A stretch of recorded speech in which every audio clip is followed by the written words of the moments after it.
All good. We'll kick off with Jeremy from Sky. Hi, Mikel. Hey. Just on the team news, Saka came off against United. Is he okay to start in this game on Sunday?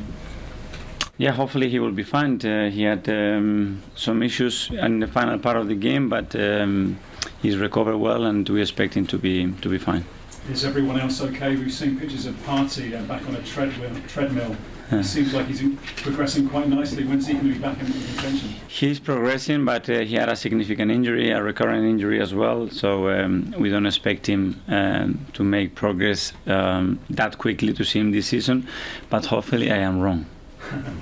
Tomiyasu also got on the pitch, didn't he, against United for the final few minutes. You've got a decision to make, haven't you, about whether he comes back into the starting 11. I mean, is he ready to start too now, do you think?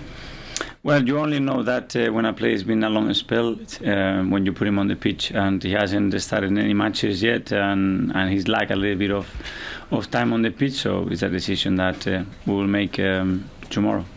So what about this match? 5 games to go, you're 2 points clear of Spurs. Is it a 2-horse race now for the top 4? I don't think so. I think they're going to be still twists and turns. We all have difficult matches to play. We all know how difficult it is to win the games in the Premier League, and now we had 2 really good results that are putting again in a really good position. But it's again about doing it again West Ham. How big would 3 consecutive wins though be at this stage of the season? I think in the league, when you are able to win consecutively away and at home, it gives you a huge platform, and things quickly change. So we have some momentum now, and we want to make the most out of it. Obviously, you saw West Ham in action in Europe last night. They're in between Europa League semi-finals. How much is this an advantage to you on Sunday, do you think?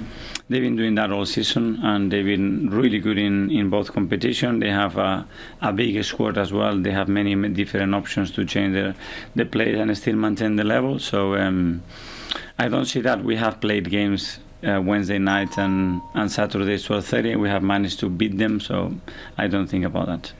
The game at West Ham last year was spectacular. You were saying afterwards it would give you nightmares, the 3-3 draw, but how much do you think Arsenal have improved since that game with West Ham last season?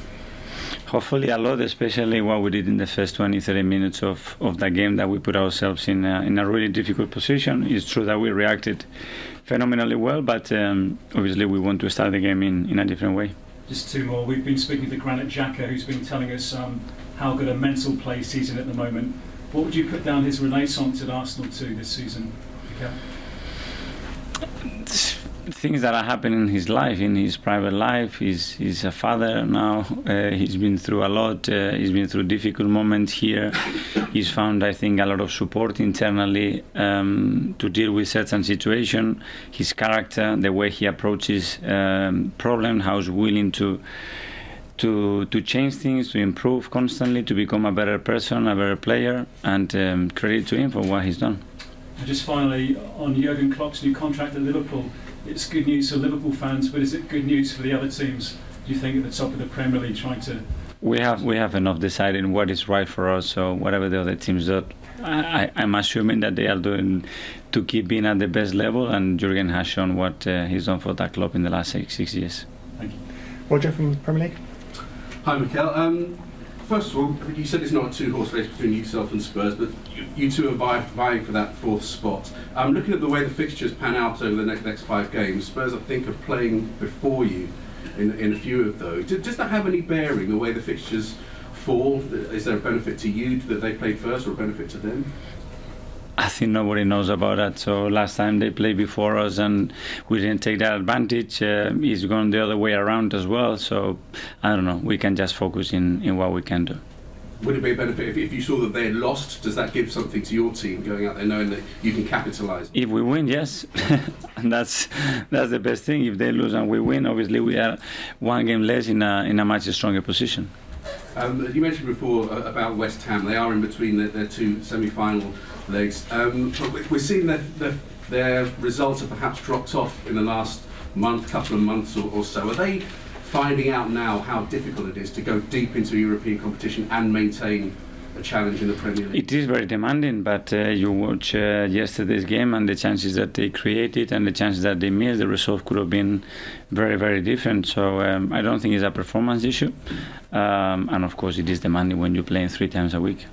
From your point of view, you haven't had that distraction of Europe, and I know there was a lot of upset around Arsenal when they didn't qualify for Europe last season, but looking at it now, would you say you've benefited being able to work with your squad now? Have they benefited from... It's what we had, and what we said is we're going to try to make the most out of it and try to play it in our favour and try to take advantages from that situation. And with just these 5 games to go, and your squad has risen to challenges so far this season. Now it's coming down to the crunch. Is this a new experience, a learning experience for a lot of them now that they've got to get these results when it really, really matters? There's something riding on it. For most of them it is, but it's been like this for the last 2 or 3 months where everybody's talking about it and they can feel the importance of every match. But this is what we want, get to April and May and things to play for. Thank you. Thank you. George from the BBC. Mikel, hello. I just wondered, this time last season, I think you were sort of 9th, 49 points. The journey that Arsenal have been on since then, just how much is a different place as the club now from what it was 12 months ago? What's changed so much? Or have you just got better players than you had 12 months ago? We have very different players, very different squad. I think we have a very different environment. I think the unity that exists right now between the team, the staff, our supporters, and externally is completely different and is very, very beneficial for the team. And obviously the team has evolved. The team is understanding of what we want to do is much better. The execution of it is much better. The consistent results is better. And what we are trying to do is seek for improvements every single day. And probably what we did a year ago is what you see now. Do you think you're probably a better manager, possibly, than you were 12 months ago? I hope I am, and worse than tomorrow. This is my aim every day. When you look back to that summer, you had a plan. Do you know your plan already with the top people at the club about what you want and what you want from new players potentially in the summer? Yes.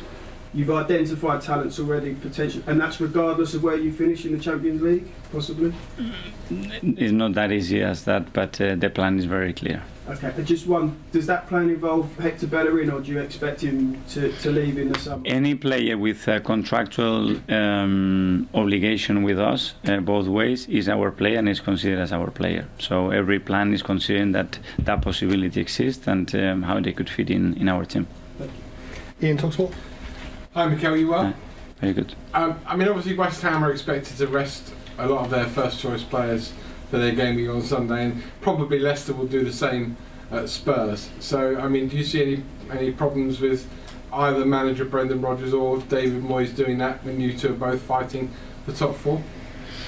It's their decision how they manage the squad, how they get the best of their squad, and how closely they think they are of reaching something that they have to prioritize. So you have to respect that decision.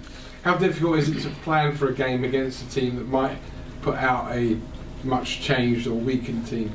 We are guessing here. We don't know. We don't know what they think. We don't know what they think is better to prepare the match. So all we are doing is prepare the games in the normal way, and obviously knowing that it could vary and there could be some options there. One of your stars this season has been Bukayo Saka, and he's shown quite a lot of mental fortitude, hasn't he? Because he's now scored some penalties for you as well, and off the back of what happened last summer. Can you just explain the conversations you may have had with him and how you've maybe brought him on from the place he was in when he came back here from the Euros to the person he is now? The first 2 conversations that I had, it was straight after the incident, but I must say that Gareth Southgate was really helpful as well, because he had Bukayo in his hands in that moment, and they were really caring, really supportive of him. So by the time he joined us, he was already in a really good place, and obviously what he got is all the support and love and help in any way that he needed it to overcome that situation. And then it's down to he and his family and the people around him that I think they were very important as well. Because we all, obviously the World Cup coming up in 6 months, we all marvel at how the England team right now is full of good young players. You've got a whole load of them here: Ramsdale, White, Smith Rowe, Saka. But with them being young also comes the fact that there's a lot of pressure on them. Yes, but I think they are doing it in their clubs, and I think that's really important. So again, the step of demand is not that high. They are already key and important players in their own clubs, so they are used to that pressure. The international level, it's something very different, but I think they have the maturity and they have the capacity to sustain that level under pressure, because they're doing it every week in their clubs. And last one, I know that managers only take every game as it comes, so you're really only looking at the West Ham game, and beyond that maybe the North London derby. But the last game of the season could be very interesting. You might need to win it to finish fourth, and a club you know well and love well, Everton, might need to win it to stay in the Premier League. Will that be a real tug on the heartstrings, because they're currently in the bottom three right now? As you said, Ian, the managers only look for the next match. Give me an idea, come on. Play the game. You already answered your own question. Okay, last couple in the broadcast now. We'll go to Art from the Athletic. Hi, Mikel. Hello. On Tomiyasu, I think throughout the season, one thing that's been quite unique about him is his left foot to break the press. I was just wondering, how beneficial is that for you as a manager, and did you expect that from him when he came in? Well, when we follow the player and we identify him as one of the candidates, obviously it was something that I came across, and it gives you a lot of solution, not only because from the right back position he can use both feet, but he can play right centre back, left centre back, he can play left back, so that gives you enormous variability, and is the way they've been raised and coached since a really young age. That's what he says. So for him, left and right is the same. Did you have a conversation with him about that then, when he came in and you realised that? Yes, I asked him, so how you been coached, because it's always very interesting things that we can take on board and implement in our club when you see that is such a beneficial thing. So it's good to understand other cultures and other ways of coaching. And finally in the broadcast, we'll go to Simon from the Standard.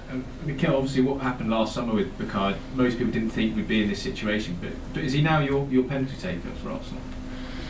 Tomorrow, if someone has to take a penalty, I think he would take it again, but it happened quite naturally on the Chelsea game. He took it, and the next game we had another one, and hopefully he can continue to put the ball in the net. Thanks, Simon. Thanks, everyone. Farewell to everyone on Zoom. That finishes the broadcast section.